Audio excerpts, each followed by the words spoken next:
You post the job, had the interview, and hired your new employee, and everything is great. 6 months later, however, the employee is coming in late more and more. Sometimes they don't even show up for work at all. You ask why, but the excuses simply don't add up. Now the time has come to let them go. One of the hardest things to do in your business is to fire someone. However, you have to make that hard choice and cut your losses, or continue to subsidize bad behavior that could possibly run your company into the ground. How did this happen? I have a few ideas. My name is Dominic Lawson, and this is the Startup Life. Let's begin. 7, 6, 5, 4, 3, 2, 1. You'll never have the sacred stone. Oh, this you crazy mother.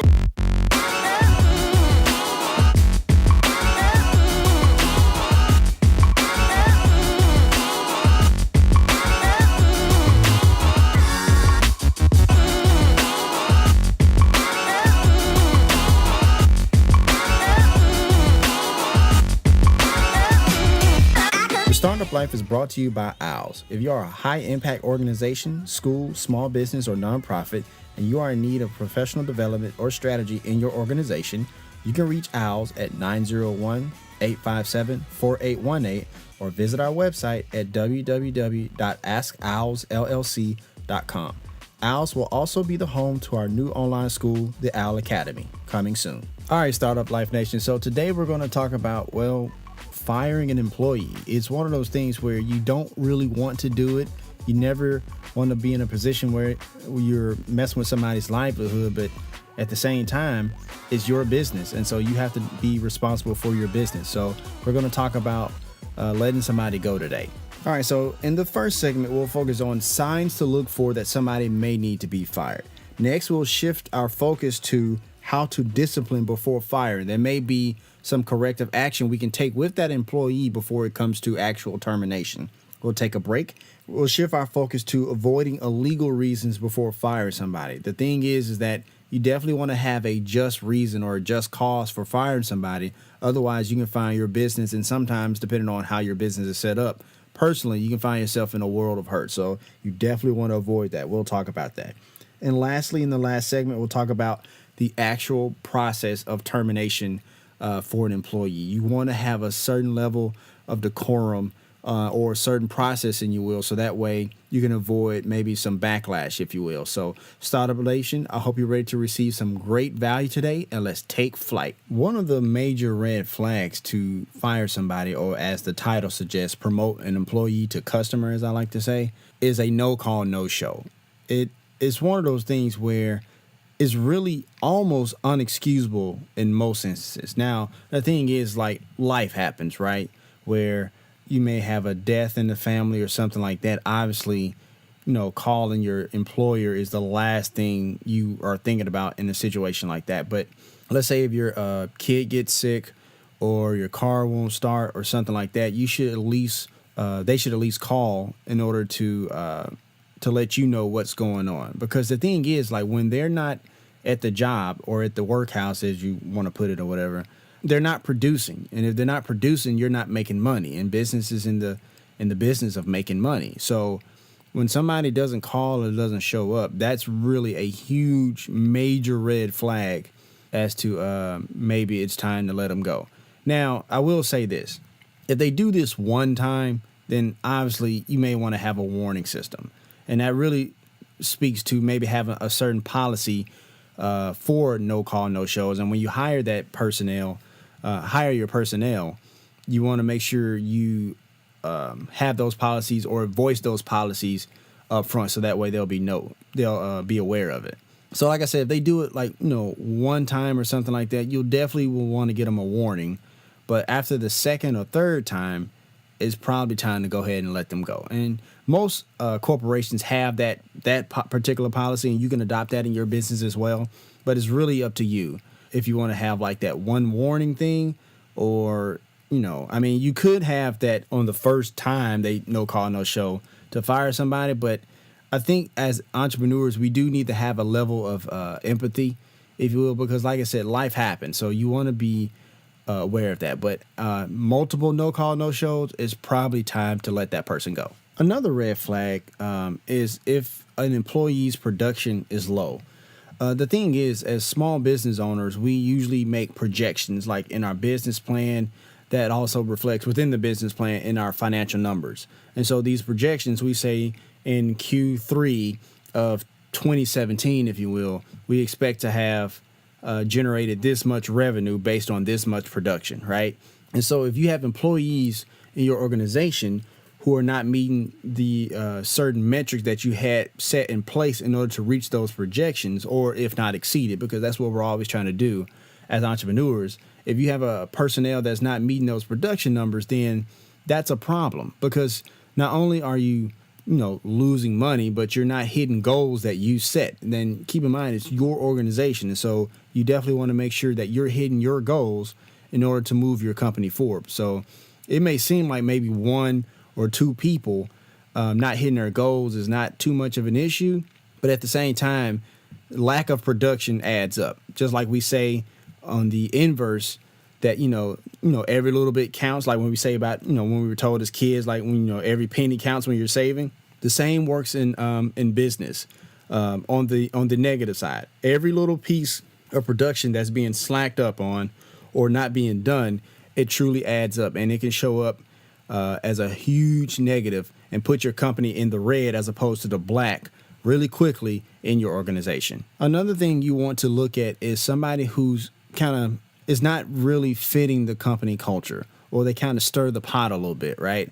I can't tell you how many times we see in an organization that you have that one person that has like these negative thoughts or feelings, and they express those feelings, and those things can really be infectious. It's almost like, and I hate to be cliche, that one bad apple spoils the bunch. It truly is like that.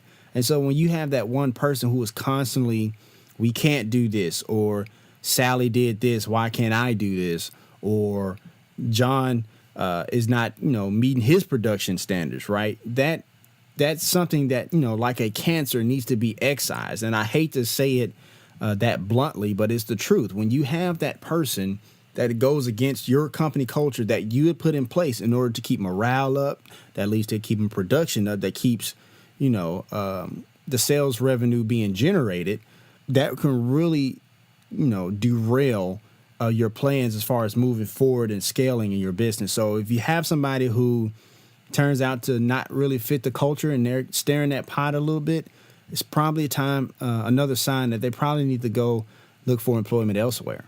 Another sign or red flag, if you will, to consider is somebody who's not willing to adapt to change. The thing is, nothing in business or in life for that matter stays still or stays stagnant. And so you're always trying to improve customer experience. You're always trying to improve your process. You're always trying to improve how you generate revenue, whatever the case may be. And so sometimes you're going to have people who initially, they're going to tell you everything you want to hear is, so they can get hired, right? So they can get that paycheck. But over time, you'll start to see they're not really willing to adapt to change. And change, like I said earlier, change happens in organizations and in business and in industries all the time. Matter of fact, as of right now, we talk about the immersion of automation in organizations. And so we're starting to be ushered into an era of business where you can't really just do certain low-skill jobs for a long period of time because automation allows you to do it faster and better. And the thing is you have to always be willing to seek out professional development, sharpen skills. We actually teach in schools a leadership seminar based off the 7 habits of highly effective teens. And one of the main tenets of that book, or one of the habits, if you will, is sharpening the saw. Always constantly developing, redeveloping, reinventing yourself in order to be marketable, not just in the workplace, but in life. But since we're talking about in your business, you have to have employees that are willing to always adapt to that change, adapt to that professional development model, because that's not only beneficial to you and your organization, it's also beneficial to them as well, because we talked about in an earlier episode how sometimes people outgrow a role. And so you can have so much professional development that maybe you can promote them within your organization, or sometimes it's probably time for them to move on. Not anything that's like, and there's nothing wrong with that, but when you're trying to sell professional development in your business, you can always sell them on the fact that it's beneficial not just to the business but to them as well. And lastly, another thing you want to look out for is how they are able to deal with customer complaints. And the thing is, we all know for a fact in our businesses, those complaints are going to come. And you can't have somebody who flies off the handle with customer complaints or gets irritated with customer complaints. Unfortunately, there's a, and I can't make this up. I wish I was making this up, but I can't make this up. There have been not just one, but a few instances where we've had, where there was a customer complaint in the drive-thru, and they've got into it with an employee in the drive-thru to the point where people have, come out of their car, or they came out of the restaurant, like the employee came out of the restaurant to fight each other. I've seen an instance where, and like I said, I can't make this up, where an employee from a fast food restaurant threw grease on the customer because they were upset with the customer because of a complaint the customer had. Okay, so obviously this is something you do not want to have in your business. And so having employees that are unable to or unwilling to deal with customer complaints is a huge red flag. It probably goes that no call, no show is probably 1, and this one is 1B, right? Like that, they really are detrimental to your organization, and you want to try to see if you can do some corrective action in that regard. But if you can't, it's probably time to let them go. It's definitely a red flag. The next thing I want to talk to you about is maybe some disciplinary action or corrective action, if you will, before we're talking about firing an employee. So what does that look like? Well, for starters, you can set up like a probationary period. And this is actually a great example of something you can have in a employee's manual, if you will. You have certain policies and procedures that kind of sets the expectation of what the company can expect. It really does set that expectation of these are our boundaries, these are our rules, these are our policies and procedures. And if you go outside of that, we can have like a probationary period where you have a warning, or we can have a situation where if it needs to be a little bit escalated, we can reduce the hours, if you will, right? So a probationary period is one of those things that you can use in your business when you're trying to make that corrective action and not just go straight from something the employee did wrong to just straight up termination. Another thing you may want to consider is maybe a demotion.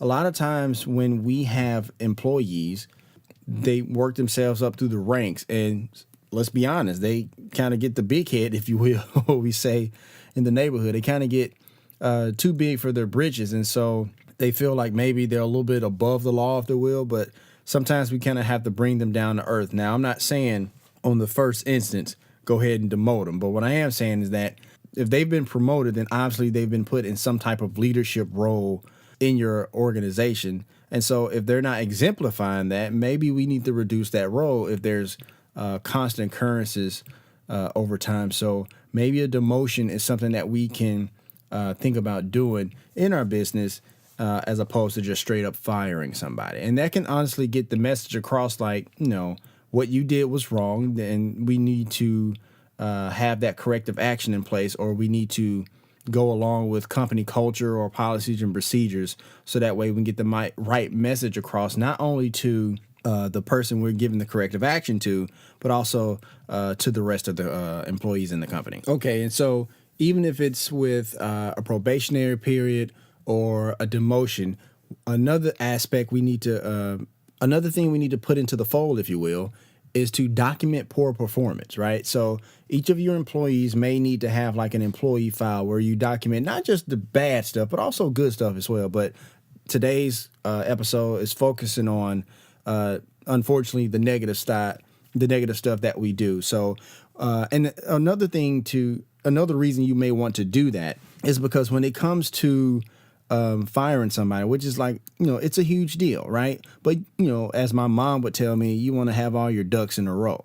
So when it comes to a situation where, why are you firing me? You can have all this stuff documented to kind of CYA. And, most of you should know what CYA stands for, so I'm not going to really say that on the podcast. But you can go line by line, item by item, and say, at this point, you did this action, and we had this action in place of that. You did this action on this day, and we had this action to counteract that on this day, right? So you can show that progression as to why it led to, unfortunately and ultimately, maybe a termination, if you will. But these are some of the things that you can kind of show along the way that can kind of deter that employee in your organization to kind of maybe right the ship a little bit. So documenting those poor performances, whether it be going against company culture or low production or the things we talked about in the first segment, can go a long way to not only as part of maybe righting the ship in that for that employee, but also covering yourself when it comes to that termination, if you will. And, like I said, ultimately we're trying to avoid that, but it's one of those things where, unfortunately, it is what it is. So we're going to go ahead and take a quick break. I hope you're getting very good value from today's episode. It's a tough one, but it's one of those things where we have to acknowledge, because for as long as you're going to be in business, you're more than likely going to come across the decision to fire somebody. So we'll take a quick break, and you're listening to The Startup Life.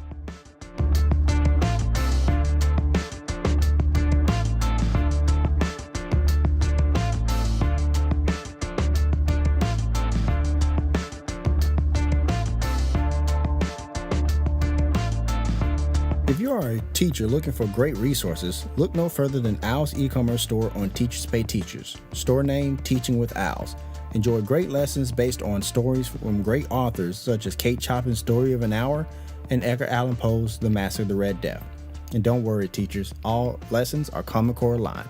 Let's continue. All right, so in the first half of the show, we talked about signs that you should look for that maybe it's time to let somebody go in your organization. Then we focused on how maybe we can avoid termination and maybe do some corrective action or some disciplinary processes in order to avoid straight up termination. So now we're going to talk about something that's extremely important: avoiding illegal reasons to firing somebody, because that can get you in a world of trouble if you do that. Now, most of you who are entrepreneurs and have employees, more than likely you've set up a situation where your employee is an at-will employee. And what that means is you can, let them go, reduce their hours, or wherever the case may be, at your will. However, there are certain things that you cannot fire them or reduce their hours for. For example, discrimination. And you cannot discriminate against race, gender, national origin, disability, religion, genetic information, or age. Okay?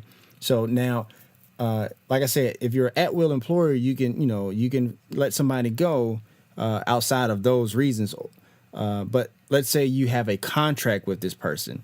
Now, if there's a contract, then that person gets to stay on that job unless there's some type of buyout clause or whatever the case may be. I am not a lawyer, so I would tell you to go seek out a lawyer to get those legalese correct. But just be mindful of that. Another thing you don't want to fire somebody for is in retaliation of something.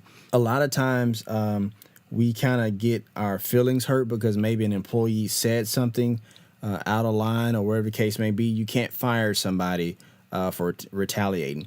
One thing I see a lot in organizations, especially in small businesses, where there may be some fraternization going on. And so maybe you and one of your employees may have a personal relationship outside of work, and maybe that relationship goes sour. And we've seen a lot of times where a person getting fired because the personal relationship went sour. That is illegal. You cannot do that. Okay, so be mindful of that in your organization. Another thing to consider is you can't fire somebody for refusing to take a lie detector test. There's the Employee Polygraph Protection Act that prohibits most employers from doing that. Also, there's actually many states that actually prohibit even the use of a lie detector test. So, well, no matter, so I guess whatever state that you're in, I would seek that out if you're thinking about trying to get a lie detector test done. But I will say this: outside of the law, if you are using a lie detector test in your business, I would say that that's a no-no from a culture standpoint. Let me explain.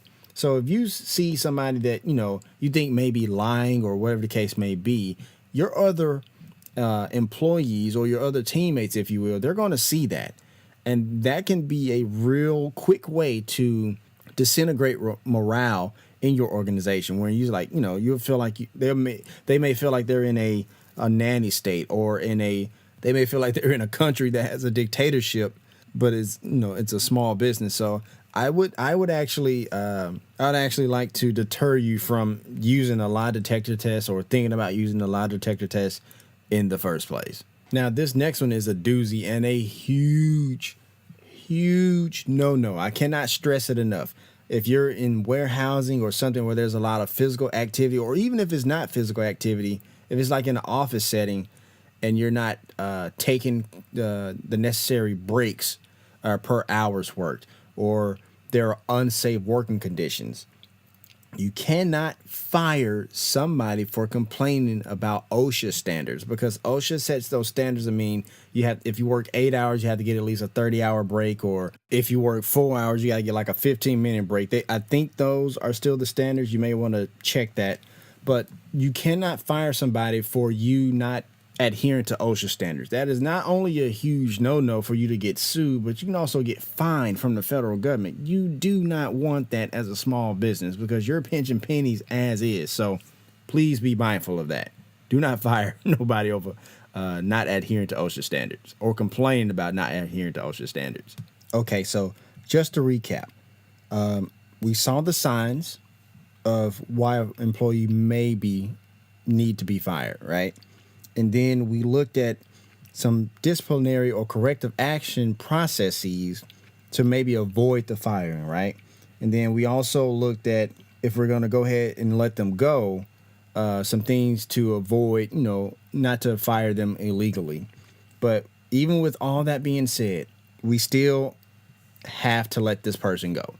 And so this is the point where I tell you or give you an idea of how that interaction should go, okay? So you typically want to call them in your office, and within the first 30 seconds, you want to set that expectation. You want to let them know what the purpose of them being called into the office is all about, okay? So after you stated the purpose within the first 30 seconds, you don't want it to drag on. You want to go ahead, get to the point, like something along the lines of, Chris, we've been having some issues with you at work. We've tried some corrective action approaches. This is actually a point where you can go to that employee folder that we talked about, documenting all the steps that we took in order to get to the point that we are today. And then along the lines of, and since we were not able to get the desired result, if you will, it is at this point that we have to let you go. And then it's at that point where you want to concisely detail the explanations and the details for the separation. Like I said, referring back to the documenting the poor performance, or documenting the poor production, if you will, or if it's a situation where you're being disruptive in the workplace, disrupting the culture, you want to voice those things in the meeting as well. Another thing after that you want to consider is to offer the help. Okay, a lot of small business owners don't really focus on this part, because the thing is, like 9 times out of 10, that employee is not a bad person, okay? It just be a situation where it's just not the correct fit. If you're somebody who watches football, I talk about all the time about how Bill Belichick used to work for the Cleveland Browns, okay? And the Cleveland Browns, they were okay under his watch, but they weren't all that great. And eventually he got fired. Obviously, you know this, right? Because now he coaches the New England Patriots. He gets to the Patriots, and now they're like this dynasty, if you will, like 4 Super Bowls, this, that, and the other. You know the story, right? But the thing is, the Cleveland Browns didn't necessarily fire Bill Belichick because he was a bad person. He could have been just a bad fit. And the same can be said for the employee you just let go. So offer to help. See if you can write a letter of recommendation so they can get employment elsewhere, because you don't want to blackball them, if you will, right? Because that's not professionally courteous. And also, if you were to blackball that person, just because you fired them and they're not in your organization no more, doesn't mean that they more than likely don't have ties or phone numbers or interact with your current employees. So if they hear that you're blackballing this person, it can easily get back to your current employees, and they'll be like, you know what? Maybe I should just go ahead, get my resume in order, and just bounce as well.